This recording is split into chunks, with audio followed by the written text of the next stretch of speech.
अस्सलामु अलैकुम रहमतुल्लाहि व बरकातुहू। भाइयों दोस्तों, मैं जिब्रील सलाम की एक हदीस के बारे में बयान कर रहा हूँ। छोटी सी हदीस है। रसूल सल्लल्लाहु अलैहि वसल्लम और सहाबे करम एक बैठक में बैठे हुए रहते।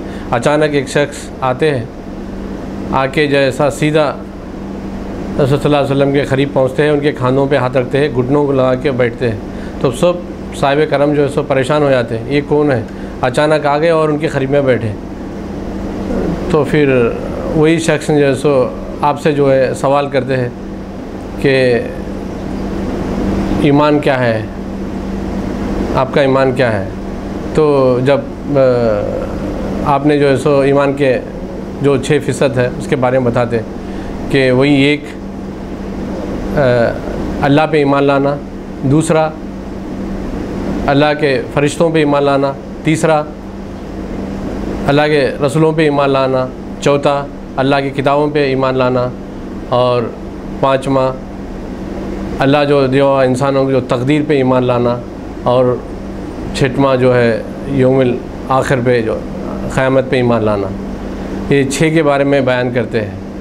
तो उसके बाद ये 6 ऐसे ईमान है, अगर इसमें से कोई भी अगर एक ईमान अगर हम लोग छोड़ेंगे तो फिर वो ईमान नहीं, फिर कमी हो जाता है ईमान। मैं मैं एक इंडिया का एग्ज़ाम्पल मतलब दुनिया का एग्ज़ाम्पल बता रहा हूँ कि अगर ये 6 में से अगर एक भी अगर छोड़ेंगे तो क्या नतीजा होता। तो एक इंसान मसलन कहीं से भी अपने वतन से अगर बाहर आना चाह रहा है तो उसके लिए पहले क्या चाहिए, पासपोर्ट, दूसरा क्या चाहिए, वीज़ा, तीसरा मेडिकल, चौथा टिकट, पाँचवा बाई प्लेन से यहाँ पहुँचना है, और छठवां यहाँ आने के बाद काम में सेटल होना है। पूरे हो गए 6। अगर ये 6 में से अगर कोई भी नाकामयाब होगा तो उन यहाँ पे काम नहीं कर सकता। देखिए, पासपोर्ट बन गया, वीज़ा नहीं तो फिर वहीं रहेगा, वीज़ा भी मिल गया, मेडिकल में फेल हो गया तो वहीं रहेगा, टिकट को पैसे नहीं तो फिर वहीं रहेगा, बाई प्लेन से इधर पहुँचना है, वो भी जो है सो पहुँचना है, तो जब नहीं पहुँच सका तो फिर उसकी लाइफ वहीं एंड हो गई। और यहाँ आने के बाद काम में भी अगर सेटल नहीं हो पाया तो फिर उसको रिटर्न जाना पड़ता। तो एक इंसान एक रोज़ी रोटी के लिए इधर पहुँचने के लिए ये 6 बहुत ज़रूरी है। अगर ये 6 में से एक भी अगर काम अगर फेल हो गया तो यहाँ तक नहीं पहुँच पाता है। इसलिए मेरे भाइयों, ईमान के जो 6 अरकान हैं, अगर एक 6 अरकान में से एक अरकान भी आप अगर अमल नहीं करेंगे तो आपका ईमान नहीं रहा।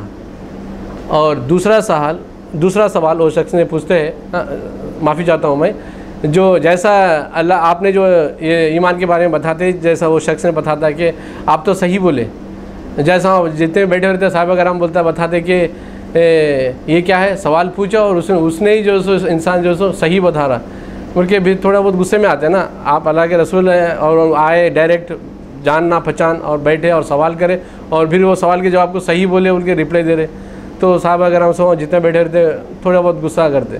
तो फिर दूसरा सवाल पूछते इस्लाम क्या है। तो जब भी इस्लाम के बारे में बताते कि ला इलाहा इल्लल्लाह वाहिद जो है, पहला जो है ला इलाहा इल्लल्लाह, कोई माबूद नहीं अल्लाह के सिवा, और दूसरा जो है नमाज, तीसरा रोज़ा, चौथा ज़कात के बारे में तो आपको पता है, जिस इंसान ने अगर मैं सालाना 10 लाख रुपए कमाया, अगर 10 लाख की अगर सही रकम में अदा किया तो मेरे अगले साल मेरे जितनी भी प्रॉपर्टी है उसमें इजाफा लूँगा। अगर मैं सही अदा नहीं करा तो फिर अगले साल ये भी हो सकता कि मेरी प्रॉपर्टी कुछ कम हो जाए या कुछ भी नहीं रहे, प्रॉपर्टी भी कम हो जाती है और कुछ भी नहीं रहते, उल्टा गुने में हम शामिल होते। इसलिए मेरे भाइयों, हमारे पास जितनी दौलत है उस पर सही अदा करने की कोशिश करना ज़कात। और रही हज, 5वां रहा हज करना। आज तो माशाल्लाह तादाद जो सो बढ़ते जा रही है। पहले ज़माने में हज करना हो तो बहुत से लोग डरते थे, लेकिन ये ज़माने में माशाल्लाह हर हमेशा जो सो परसेंटेज बढ़ते जा रहा है। हर कोई हज पे जा रहे हैं, हर कोई उम्रा कर रहे हैं। माशाल्लाह, अल्लाह सबको हिदायत दे के हर कोई करे, हर कोई वहाँ पे पहुँचे।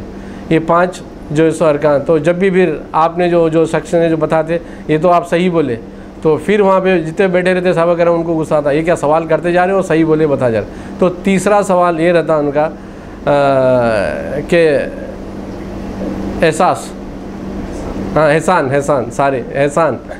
तो उसके बारे में जो सो आपने ये बताते कि नमाज़ पढ़ते वक्त ये समझे कि हम अल्लाह को देख रहे हैं। नमाज़ पढ़ते वक्त हमारा पूरा तवज्जो ऐसा रहना चाहिए कि हम अल्लाह को देख रहे हैं।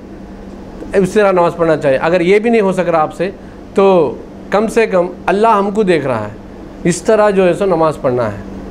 तो उसके बारे में जवाब ये होता है। तो आपने जो शख्स ने बताता है कि ये बात सही बोले, तो उसके बाद फिर भी साहब अगर बोल रहे ये क्या सवाल पूछते जा रहे हैं और ये बोलते जा रहे हैं। तो चौथा सवाल होता जो आखिरत के निशानियाँ क्या है, चौथा सवाल ये होता। तो आखिरत के निशानियाँ यही है। तो जब अल्लाह के रसूल ने बताते जिस इंसान ने सवाल कर रहा है वो मुझसे बेहतर जानते हैं, मुझे बताते आपने। तो आपने यही जो शख्स ने बताते कोई बात नहीं, फिर भी कुछ निशानियाँ बताइए। तो जब आपने बताते कि लोंडियाँ जो है हुकूमत करने वालों को, ऐसे बड़े बड़े लोगों को पैदा करेंगे, और दूसरा ये क़यामत के आसार है। और दूसरा जो सवाल ये था कि माफ़ी चाहता हूँ, दूसरा जवाब ये था कि अपने हक़ूक़ लोगों को दे बैठेंगे, यानी जैसा कि अब एक मिनिस्टर बनाते, उसका काबिल का नहीं रहता उसको दे देते अपन। अब जैसा अपना वोट है, जो काबिल का नहीं रहता उसको देते। अपना वोट अपना हक़ है, लेकिन अपना हक़ किसी को दे रहे, उस चीज़ का काबिल का नहीं। ऐसे ये भी एक क़यामत के जो सो आसार है। ये 3 सवाल और 4 सवाल ख़त्म हो जाते हैं, वो शक ने जो सो निकल पड़ते, तो सब साहिब वगैरह उनके कुछ लोग उनके पीछे पड़ते, तो थोड़ी दूर जाने के बाद वो गायब हो जाते। तो फिर साहिब वगैरह वापस लौट के आके अल्लाह के रसूल से ये पूछते कि ये कौन थे। तो जब अल्लाह के रसूल फरमाते कि ये कोई भी नहीं थे, आप लोगों के लिए जो सो ये सवाल इस बात से पूछा गया कि ये कोई भी नहीं थे, अल्लाह ताला जो भेजा हुए जिब्राइल अलैहिस्सलाम थे उनके बताते। तो यही मेरा 10 मिनट का एक कहना था। अस्सलामु अलैकुम वरहमतुल्लाहि वबरकातुहू।